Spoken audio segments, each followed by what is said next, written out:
Hello and welcome. Here at Malvern College, Egypt, we have many talented students, and I'm joined by one today who is extremely talented in the field of sport. She is a role model for students at the college and further afield. I don't want to steal her thunder, but you will be absolutely amazed by the achievements she has had at her young age. So without further ado, I'm going to start chatting to Rukaya. Welcome, Rukaya. How are you today?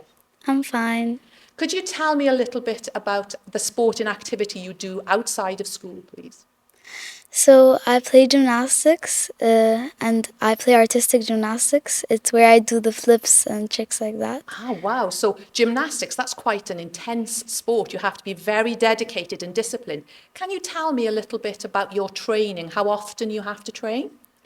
Yes, so basically sometimes I have two trainings a day and sometimes I have 7 days a week and sometimes 6 days a week. Wow. So sometimes you train twice a day, and would that be in the morning and then after school? Yes. So a morning session, then you do a day of schoolwork, and then you have training after school, and sometimes 7 days a week. Are you 7 days a week if you have a big competition coming up, or is that part of your normal routine? Sometimes I do it like some weeks I do it, some weeks I don't. And before my competition, it's almost every week is 7 days a week. Okay. Could you tell me a little about what that training routine might look like? What sort of things do you do? So basically, at morning I do fitness so that my body can stay strong, and then I go to my club training, and I do like all the tricks that things I'm gonna enter the championship with. So can you give me an example of maybe one of the activities or warm-up things you do to get your body fit and supple, ready for the evening's activities? So sometimes I do pull-ups, push-ups, things like that. Oh my goodness me, pull-ups and push-ups. Yeah. You'll put the boys to shame, I can tell you. You're going to be super strong. So then you go to your training with your club. And what club do you attend? Its name is Heliopolis. Heliopolis Club. And do you have a particular coach that you've been with for some time, or do you have to change your coach when you move through the age ranges? So I've had my coach for like a few months now, and I don't know if I'm gonna change him, but I think he's gonna stay for this championship. Okay. I have to. You have two coaches. Do they focus on different disciplines, different aspects of your training?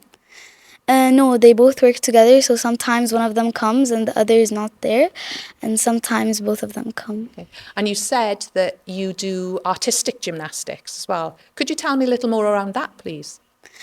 So artistic gymnastics, it needs you to be very disciplined because sometimes when I go from school to my training, I have to bring all my clothes and get them ready before I go to school, and I have to be on time because when I'm not on time, lots of things I don't participate in them because people did it before I came. Okay.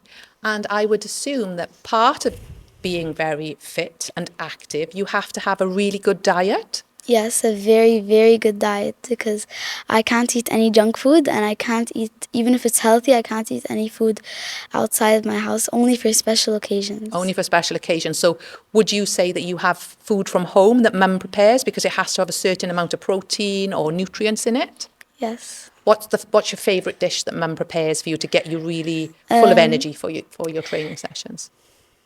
I think it's my mom's steak. I love it. You love that one. I can tell by your face that you love that one. So with your training, does that increase with the competitions that you have? It does? And how often do you go to competitions, major competitions? So like every year I go to a competition, and if I have two competitions, I used to have, but now I grew up, so I have one. It's like the first one is for 6 months, and maybe the second one is for like, I don't know, another 6 months. So- Okay. So I'm going to pick up on something you said then. You said now you tend to only have one competition because you're older, but when you were younger, you had two. So what age are gymnasts, I should say, when they have two competitions? So like under 7 years old until under 10 years old, you have two competitions. And now because you're over 10, you have one main competition a year that you train for. And when is that competition held? It's on January. In January. So presumably, if you know there's a big competition coming in January, do you train then throughout the year, and then as you're getting closer to January, it becomes more intense? Yes. It does. Now, there was a little something interesting about this competition in January. Can you tell me more about that? Beforehand, to do with your coach? So what I say about my Because when you coach? had your coach in the run up to your Oh competition, you had yes. one coach, and then something happened out of the blue that you weren't expecting, which most people, they would be shocked by that. Tell me a little.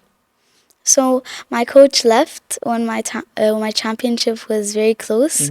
So we didn't have a coach for a while, and I was very nervous. So then two coaches came to me, and they were like very talented. So Well, that's amazing. Talented coaches and a talented student is a perfect combination, because where did you place in that competition?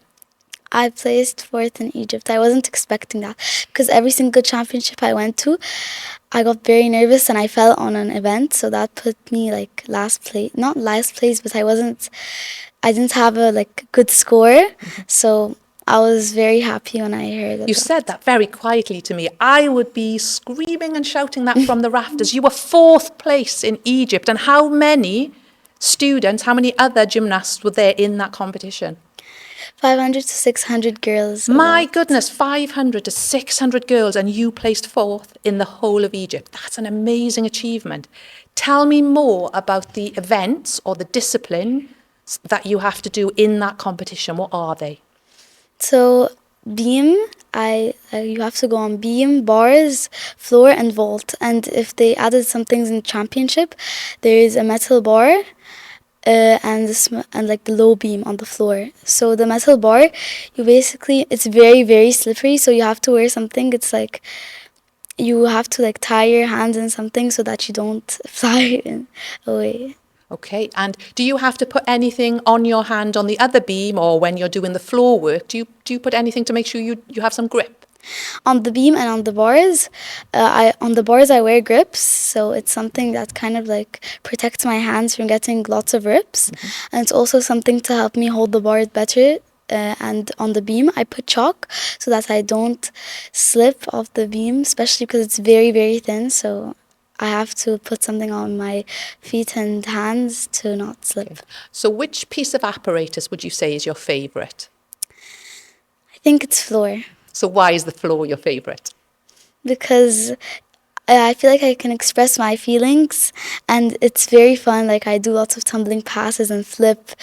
I feel like it's just like very like me because I think you've summed that up well. It is very you, because you can be expressive, you can be creative, you can show your emotions, and it's a very beautiful, delicate art. yeah, especially in like the routine, you can design the routine the way you want and you pick your music and it can be graceful, it can be powerful, anything you want. And it's rather special when you do it on the floor in competitions or in your club, because what's special about the floor?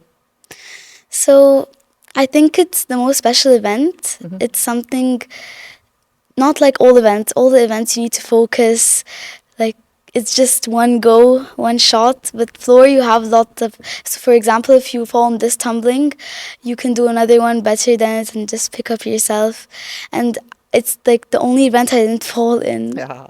And here, if you were to do gymnastics with us, we only have a certain type of mat. But what's special about the floor that allows it allows you to have more power in your routine?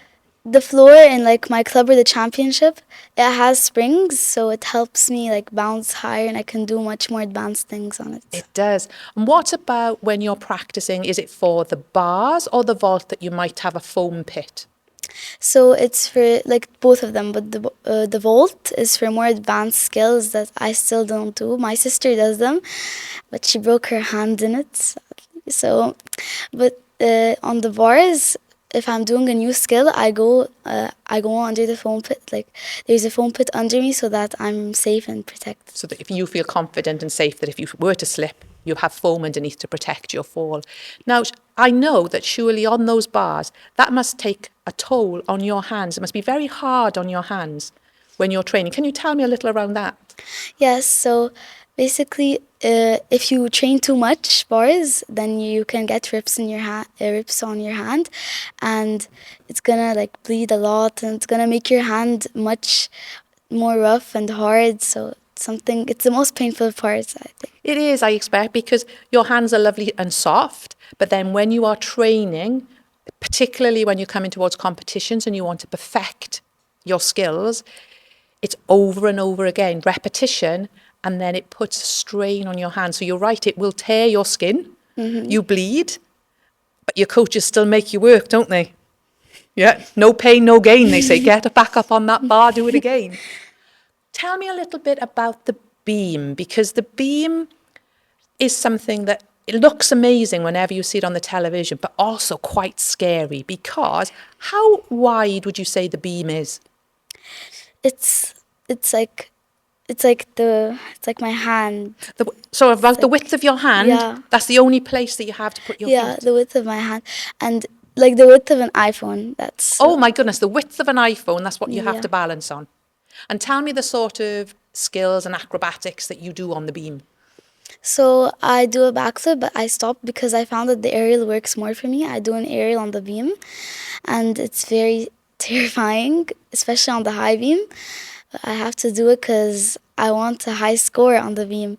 And also, when I do a backflip, I have to put my legs like this. I can't put them next to each other because they don't fit. So That's it, so you have to have one in front of the other. They won't fit side by side. How do you know where the beam is? If you're doing a high artistic aerial movement, like you said, to get high points, how do you spot the beam? Because you've left the beam and you're in the air. So how do you find the beam again? So I don't really see the beam. I just have to do what I'm doing in a straight line. And if I'm doing like a backflip, I have to jump in a straight line. And also, like when I'm here, I can spot the beam. So I have to like put my legs in the right place and know when to straighten them. Because if I stay in a tucked position, I might fall on my back. So I kind of see the beam, but only the landing. Only the landings. It's just before you're about to land. So you need to make sure that all the parts of your body and your body placement is spot on in order to land it correctly. Wow. And could you tell me some of your favourite movements that you might do either on the beam or on the bars? You can let me know. What would be your favourite moves? So it's not really my favorite, but I think it's the hardest one. I still don't do this on my own. Like a coach has to be next to me and holding me. It's something called like a Ross. It's on the bars where you leave the bar, like you do a swing, and then you leave the bar, and then you hold the small bar, and then you continue. It's a flight element on the bar. A flight element. So in your competitions, when you're putting routines together on whichever piece of apparatus that it is, who decides that? Do you decide? Does your coach decide in terms of complexities? If you want the highest points because you want to do well, who decides on the elements in your routine? So sometimes I can tell my coach, I want to do this, I think I'm comfortable doing this, but he picks my routine because he sees what's best for me because he knows more than me. And for example, if I do this but I fall on it too much, he's not going to put it in my routine because he doesn't want to have a risk of me falling. Okay. So let's go back to the competition that was in January when you placed fourth in Egypt. Tell me, choose one of your routines and describe to me what you had to do. So on the floor, I'm going to choose floor because I love Because it. it's your favourite. Yeah. So why not? So I did a round off back handspring. It's like something called a full twist where I do a flip and then I twist in the air. It's very like nice and scary at the same time. And I also do something called a handspring straight. It's where I do a handspring and then do like a straight flip. I'm not tuck position, no, I'm like straight.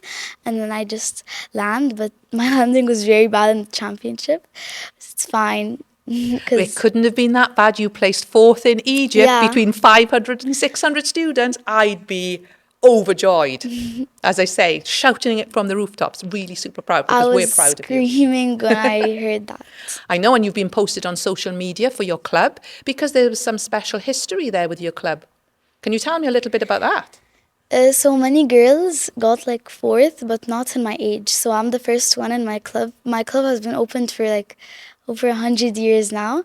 So basically, I'm the first one to get like fourth in my age group. And that's an amazing achievement. And I understand that there's something rather special coming up in a few weeks or months that I've been made aware of by your mum, actually. Would you like to tell me a little bit about that? Sure. So I have a championship in 2 months. It's where like I have to compete with the top 20 girls in Egypt. And if I'm not ready, then I can't go in there because of course all the girls will be very advanced because they got top 20 in Egypt. So it's something that makes me happy that I'm gonna experience seeing the best girls in Egypt to play against me. So I'm very excited. That's right. It's the elite, the best of the best. So 20 girls, and you are going to be one of them, because I have every faith that with your training in the morning, your training after school, you will be there. You are going to be fantastic. Now, something that's really interesting as well, the competition that happened in January where you placed fourth, there was an awful lot going on in school at that time, in Yeah. college. What was happening then? What did you have to juggle with everything that you were doing? So I had like I had Arabic exam, a social studies exam, and another exam. I don't remember which one. It was really hard because I had to go back home. Like for example, if my training finishes at 8, I had to go back home and start studying for like a few hours, then go to sleep at 11:30, 12. It was very hard, and I told my dad, "You have to pick a goal for me. Do you want me to get a good goal in gymnastics or in school?" He told me, "No, you can do both." So You could do both. He's got every faith in you, as do I, because you are amazing. You are a true champion. You show resilience, determination, confidence and kindness. You are fantastic. And it is an absolute pleasure for me to have you as part of the primary school and for us to have you a student here at Malvern College, Egypt. So I want to thank you for joining me and thank all of you for tuning in to another one of our videos about role models within Malvern College, Egypt. Thank you.